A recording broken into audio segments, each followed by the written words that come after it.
steadily it rises. Public preference for Lincoln Continental as the symbol for today's luxury motoring. Hey, it's Jason ODB, the Lincoln Addict, and we're hitting you with another video. So thanks for coming back to the channel. If you are new here, please subscribe and leave a comment if you like what we're doing. So Scottsdale, Barrett Jackson was in January, and what I committed to do is go through all of the cars that sold pretty much in consecutive order and based upon price. So we started at the lowest price. We're getting towards like the middle. And this was a surprise, I think, to some. Some have criticized the 66, 67 as, maybe not as a nice of a Lincoln. I have always disputed that and said I'm a big fan of 66, 67. I could understand if maybe to someone doesn't like the style of them or things like that, and it's your personal preference. But certainly, people that have taken shots and said, the people that have had 66, 67s, they can't afford the earlier year cars. That's all, out the window in my opinion, because certainly everyone has their preference. I owned a 67 sedan that I absolutely loved. I love the styling, especially when they're customized. They look great. This one has been restored, and we're going to look at it now. The big surprise there that you see is $183,000. So, of course, $700 as well. But that is with the buyer's fee. And what we'll do now is we'll jump over to the website. Okay. So what we're seeing is a description. Again, these do not have a big description. I think that they're still banking on people that are going to be at this event. I'd be curious to see over the course of time, as there's going to maybe be more remote bidders and stuff, if they would ever add more content here. I think it's certainly what's provided to them, but it's not much. It says almost every portion of this stunning triple black 66 Lincoln Continental Convertible has been replaced or rebuilt. Cars, Corvettes, and Customs did the majority of the mechanical work. They completely rebuilt 20 over with the 462 fuel-injected V8, matched up to the 700R Ford Trans that's built for the car. That doesn't make complete sense to me because you would think that it's a C6. I don't know if this is just a typo, but I can tell you if someone swapped for whatever reason to a GM transmission, they would have had to make it work. Obviously, the bell housing's nowhere near being lined up. They'd have to have some sort of contraption to mount it, right? But so again, that could simply just be a typo. All shocks and front end were replaced. AccuAir, which if you guys have went back and looked at some of my airbag stuff, those videos I've talked about air suspension, but this is actually, I got to correct myself, it's AccuRide. So there is kind of a spin-off of AccuAir, but AccuRide air system was installed by Customs Unlimited that lets you, of course, slam the car to the ground. You can, of course, air it up, but we'll look at the photos. It has a 250 amp alternator, custom exhaust, new interior, new top, rebuilt dash bezel and gauges, four-wheel disc brakes added. So this might be surprising to you. The receipts show well over $200,000. So I've been around custom cars since the mid-90s with trucks and airbags and things such as that. And I remember when I was younger, I would think, like, how could someone have 300, 400,000, $500,000, $1 million cars?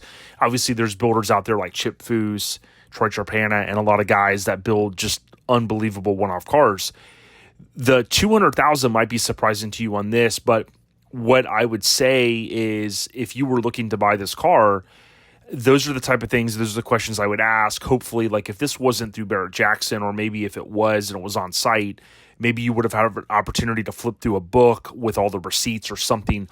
But you would be amazed at how quickly things can add up. Now, $200,000 is a lot for a restoration, depending on the type of car. But they mentioned the Corvette shop that did a lot of the work. It really depends on if a shop takes a car down to bare metal. Does the entire body get dipped? Is the car totally disassembled down to, the unibody structure of it? I don't know that they would have went that far, but we'll look at the few photos. from this view here, this black paint looks really, really good. Okay. Now, I'm not a paint and body person. There's some things here. It's hard to tell. Is it just, is it an imperfection of the paint, or is it just the shadows and things like that? Certainly, you would have been on site or had somebody take a look at the car if you were looking to buy this. We can look here and see these bumpers look really good. My assumption is, again, they've been re-chromed. If you were to debadge this car and take off the stainless and take, every piece off this car, it's a lot of time, it's a lot of money, and then you go and get everything chromed, especially some of the pot metal items, you're obviously, the bill is going to add up. It's going to be a lot. And from what I can see here, it does look really, really nice. This grill looks fantastic. These grills are made, I think, in 66, 67. I think they're both pot metal. Pretty certain of that. And pot metal is, obviously, it's a little bit different kind of makeup. And what you'll see oftentimes is a lot of pitting.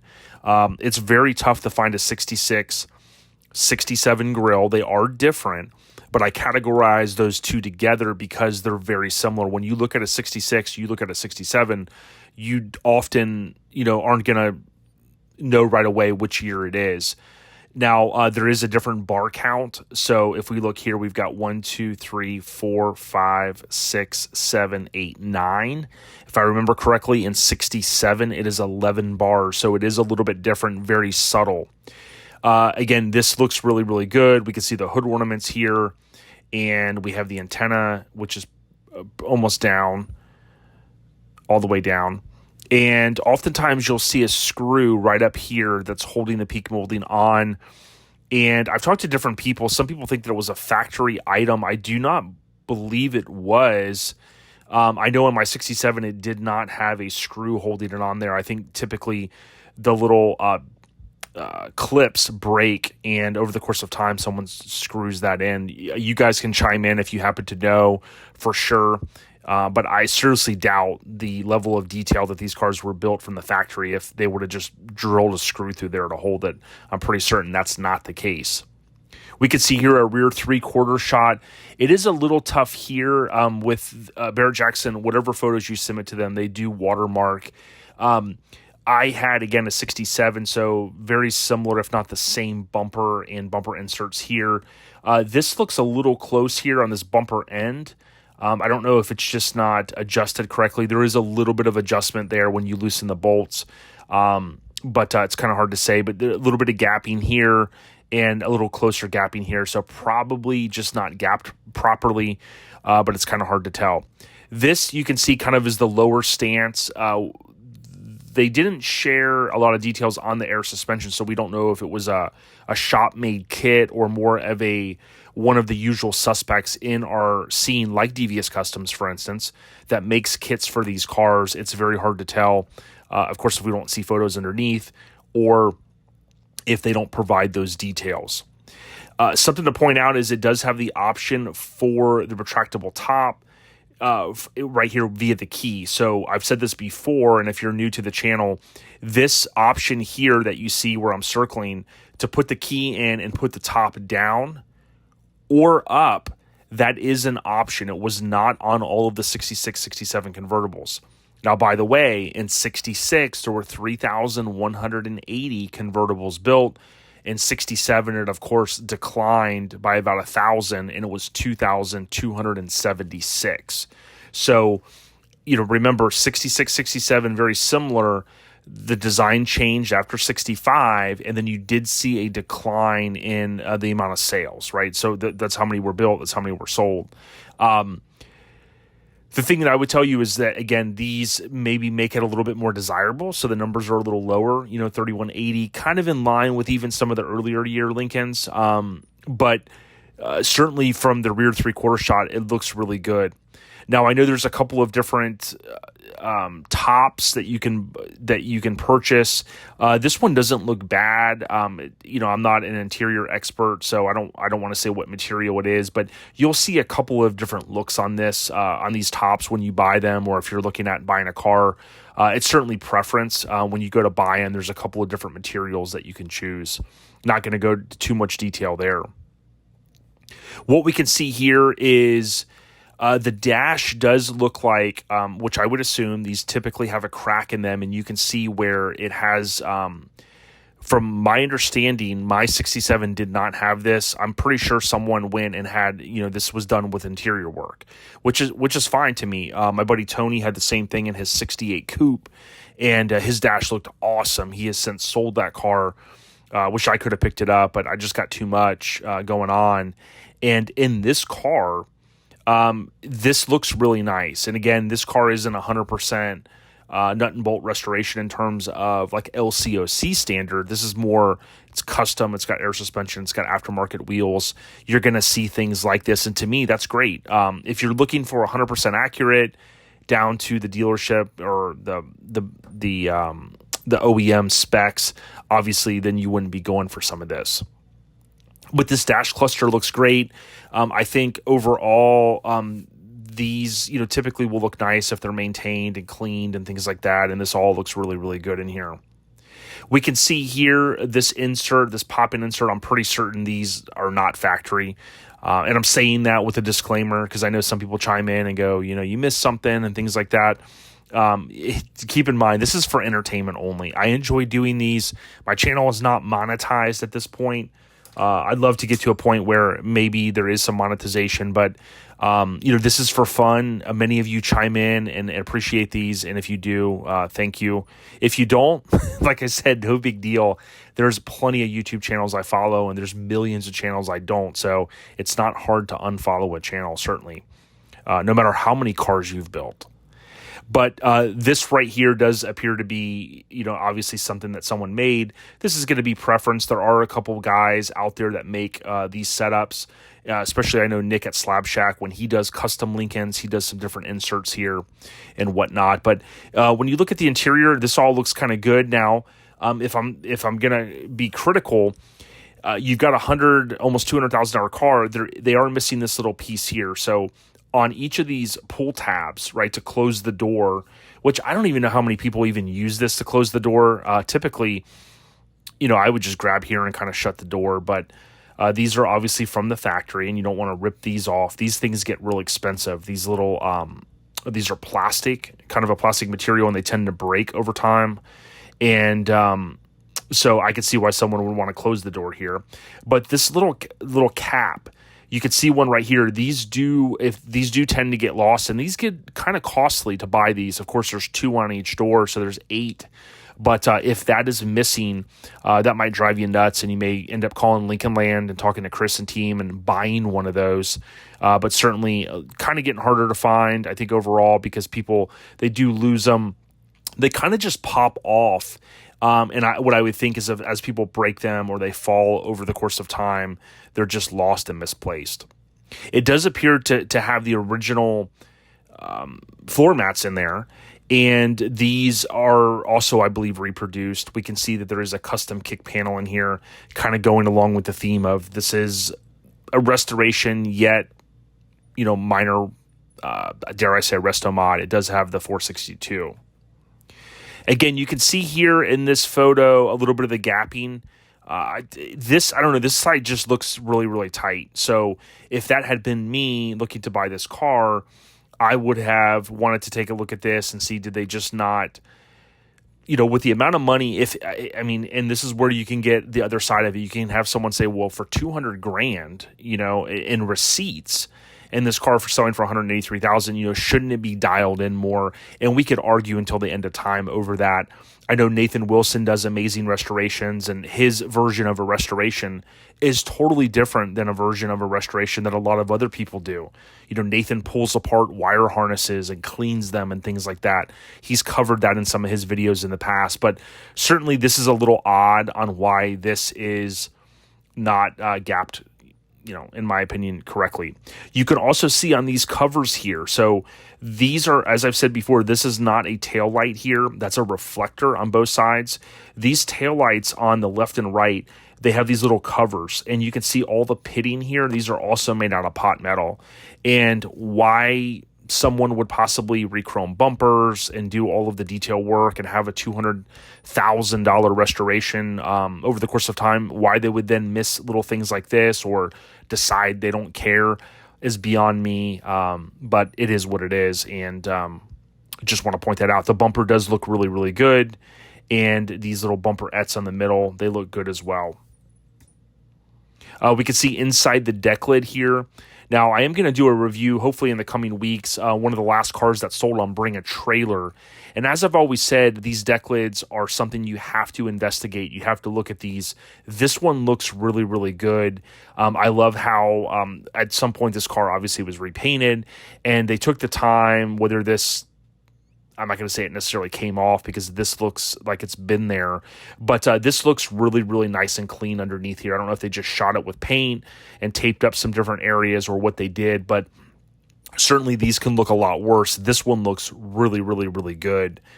We can see that it does have the upgraded upper back panel, the motor. There's a heavier duty motor that John Cashman would recommend and sell. He has since retired and sold his business, convertiblelincolns.com. But on 66 and 67 convertibles, again, those are kind of categorized together in my mind because they're very similar.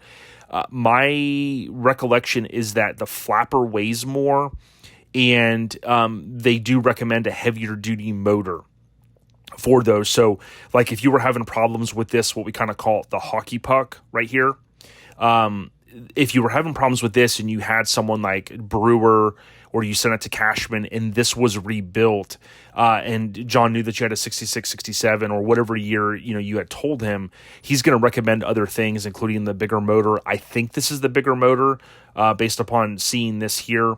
And then also they have a billet housing with new gears and things like that on the inside. So if you go on Brewer's website, you can get an idea what the cost is for this setup. He sells those. And of course, Brewer has been on the podcast before. And that's a key. This is a key component right here of the top working correctly. You have to have this adjusted correctly because this, what we call the flapper, this has to go into this up position, so that when the top's coming in the trunk, it doesn't hit this. And then it has to, of course, curl in on the inside whenever the deck lid, before the deck lid closes. Here you can see a continuation of a little bit of the customization, and I like it. This may not be for you. I totally get it. But again, we get a little bit more insight into the deck lid here. This thing looks ultra clean, really, really nice for the most part. We can see a couple of things, right? So one, we've got the stereo. Again, being around custom cars and stuff, I like this. It's the type of thing that you could easily take out if you didn't. Down here, we've got this box made, so maybe a continuation of the stereo, maybe the amps are mounted down there. Presumably, if you pulled this out, this is going to lift out, and you're going to have your air suspension. So let's not forget compressors, manifold, things like that. It'd be great if there was another photo here showing the detailed installation potentially with this cover, but unfortunately we don't get to see that, at least with this photo. Over here, it's hard to say if this is like a CD changer or if this is an amp. I don't think it's a CD changer. That's old school, but they've got a little bit of customization here. What we can see, though, is these panels do appear to be original, okay? So the carpet, more than likely, this was changed out. There are carpet kits that you can get for these different cars. I mean, this one doesn't look anything special, but it looks better than a bare, which we often see, like just, the bare trunks that need potential customization or kind of interior done in the trunk. But here's something that's odd to me. More than likely, you could have the notion of if it ain't broke, don't fix it. What we see here and what I see based upon these cars I've been around, I've been at Bletter's shop a lot, I've been at Lincoln Land a lot, I've been over at Kelly and Erb's place, Old Lincoln Parts. This does appear to be the original lines going to the pieces that work the convertible top, right? So you got the rams and you got the cylinders. It would be mind-boggling to me that, again, it's not that it's impossible that someone could have over $200,000 in a quote restored Lincoln and not go the length of replacing all the lines, rams, cylinders, solenoids, pump, things like that. And from what I can tell, and again, being up letters a good amount, these kind of clear lines, those I believe are original. Now you could argue maybe if you order the stuff, maybe they do send for 66, 67, maybe they send the clear lines. I don't think so. But you guys could certainly chime in. But what I'm seeing is, again, originality there, and it's not necessarily bad, okay? I'm not saying anything bad about it, but what I am saying is if I was going to be bidding well over $100,000 for a car, and this car supposedly has over $200,000 in receipts, I would just like to see some of this other stuff done. I would hate to have $183K in a car that you get at home and you end up having challenges with it or whatever. So again, that's just a little bit of feedback there. This does look like the original switch. I know Blair, as well as Lincoln Land, they rebuild these switches all the time and do things like that. That's a key component of the top working. And we're back to the front 3/4 shot. I think I started... Yeah, so, okay, so I forget if I started on this photo. But basically what you can see here is, again, a couple of bends in the front grille. In this angle, we can actually clearly see them.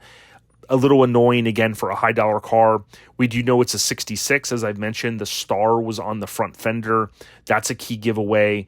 And the amount of bars here. So, like, if somebody did have the car painted and they had that little hole shaved and the star was not there and you were having a hard time, there's a few other ways to tell. Typically, the seats, you can look at them. 67 changed a little bit, and you can count the bars on the front grille if you really wanted to. Wheel choice, that might be... questionable for some on this type of car. Certainly if you're a purist, you're not going to like the wheels, but I think the thing there is they can easily be changed, no big deal. The paint stands out to me here. It looks really good. The chrome looks good. It's hard to tell here, as I've said, with these trim pieces against the body. These are pot metal as well, and typically right in here you'll have a lot of you'll have a lot of pitting. So if I had been inspecting this car or I was looking to buy it, I would have kind of went over it with a fine-tooth comb, including looking at some of those items, because if somebody has $200,000 in a car, I want to make sure that it's solid. It's a solid purchase. It's kind of here. It's kind of hard to tell. This little trim piece that goes against the body. Again, the spacing here doesn't look right. I don't know if this trim piece is bent, or if it's just not seated correctly, but you can kind of see what I'm talking about there. And it could just be the bars are bent a little weird, and it's making this look different. So, again, being very critical at this point. And we got the rear 3/4 shot. Okay, so in the engine bay, again, what you can kind of see is it doesn't look like all the engine bay has been painted. You can see some of the aftermarket things that they've added here with stereo. Obviously the wiring that's going to go back to the compressors for the air suspension. And you also will see that they have blocked off the mechanical fuel pump. So they did mention fuel injection, so that's going to more than likely be right under here. And you're going to have one of those bolt-on setups to allow for like fuel injection on a carbureted setup. So carburetor goes bye-bye, you add in some sort of bolt-on, looks like a carburetor, but it's fuel injected. Then you do a block-off plate essentially, because you don't need the mechanical fuel pump here. We can't see a lot of other stuff. Like we can see a little bit. I don't know if this is the correct. Well, it's certainly not the original looking cap, but you can also see this looks like it's kind of just spray painted. Maybe the expansion tank. Kind of hard to tell. We do see that it has AC. And, of course, 66, 67, as I mentioned before, the coil is mounted here. I have one of these same mounts on my 64 because up until 66, they mounted the coil down here, and it was a pain to get off and get that screw back on. And there's another photo. And here's a rear 3/4 with you can see a little bit better the sheen on the top. So a black 66 Lincoln Continental. What do you guys think? Was it worth $183K? For $183K, would you have wanted to have more things dialed in? Again, being kind of a little critical. This one obviously has sold, so it's no harm, no foul. I guess presumably the buyer could watch this and, say something. But again, I'll just reiterate, this is for entertainment only. And I think the key thing that I like to really reinforce is that something to keep in mind is that these are my opinions, and it's really up to if the person's got the money and they want to buy it and this is what they want. I mean, that's what Barrett Jackson and all these auction houses are built on. They want you to be there, maybe have a couple drinks in you. They want you to spend the money, and this $183,700 includes the buyer commission.